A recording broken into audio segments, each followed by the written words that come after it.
Of course, no final decision yet from Secretary Clinton whether she's going to make another White House run. In the meantime, she has joined the Clinton Foundation, of course, at the Clinton Global Initiative, which brings philanthropists and CEOs together with nonprofits to make concrete commitments aimed at some of the world's toughest problems. Almost 10 years in, they have leveraged billions of dollars in assistance in more than 180 countries, and we talked to President Clinton about that, too. The most important thing is it turns out people want to come to a meeting where they know they have to make a commitment. And they're willing to make commitments and try to keep it. They want to have an impact. They don't want to just sit around and talk anymore. I think what we have to do and what we're doing better is to help people keep those commitments. We have all these full-time workers that help people develop their commitments for the coming year and that help them to keep them. So what's the percentage like on people following through?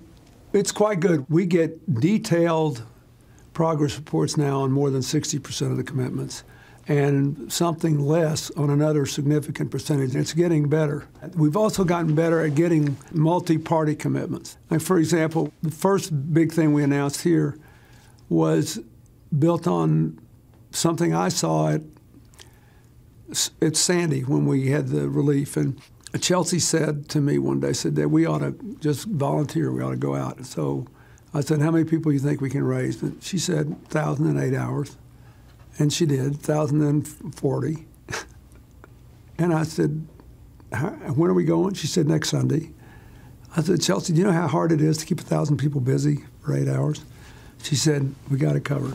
So I go out there, and sure enough, they had it covered because Team Rubicon, you know, the veterans of Iraq and Afghanistan, these young people who are great at deploying.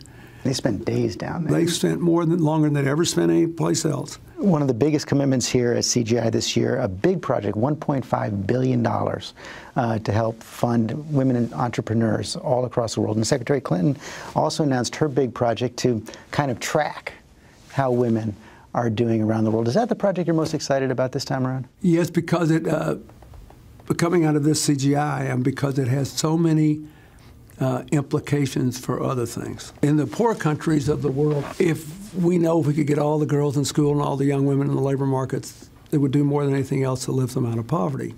One of the great big tests we're all looking at in the rich countries is Japan. What about Prime Minister Abe, this great aggressive economic program? Reminds me of us in 1992. Is it going to work? And the answer is maybe, but Japan's getting older, they have a very low birth rate, and they don't take immigrants yet. They're not comfortable with that. The answer is it will work, in my opinion. It will work, and it'll work for about 20 years, time for them to get used to they're going to have to take immigrants, if they get women in the workforce in the same percentage men are. So here's one of the wealthiest countries on earth, and all these poor countries, and all the ones in between. Look at America. What would it do for the American economy if the 25% pay gap that still persists, actually 23 cents on the dollar, between women and men doing the same kind of work, what would it do for us if we could eliminate it? It'd be good for the economy.